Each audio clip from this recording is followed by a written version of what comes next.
I think we all suspected that when James Gunn revealed Gods and Monsters, this would inevitably lead to the gods and the monsters eventually crossing paths, right? Well, recently James Gunn hinted towards something, and his response to people's inquiry was, yeah, it looks like that's probably what we're going to be doing, because that's what we teased.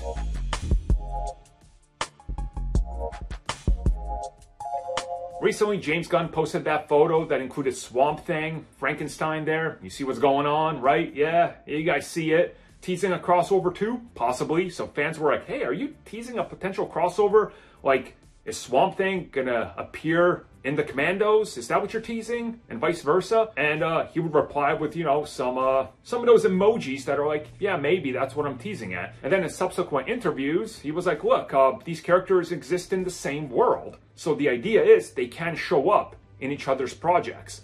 And he said he's not directly saying that Swamp Thing is going to show up in Batman or Batman Brave and the Bold. But characters can if they need them to, and if that's what they're going for. So yeah, it's the MCU effect, right? You're going to get to that point where they're all crossing over because, believe it or not, Chapter 1, Gods and Monsters, implies that Chapter 1 ends and everything has to culminate in something, right? It's like the Avengers. It's like the phases. So yeah, this is honestly all good. Him kind of hinting towards that in interviews and replying to people and liking people's theories on this is just further pushing the idea of what we all thought was going to happen, and now they're like, yeah, that's what's going to happen. So all good. Honestly, I'm super hyped. Can't wait to see what's next, and I just can't wait to see how they approach integrating all these things, because you have like Creature Commandos. That's awesome. Swamp Thing appearing in there makes a whole lot of sense, especially if he appears in a cartoon first, then you build up that the character exists, and when we get to his movie a couple years later, people already have a basis of knowledge of who he is and what he's going to look like and what he stands for. That's universe and movie world building. That's literally what he helped the MCU do.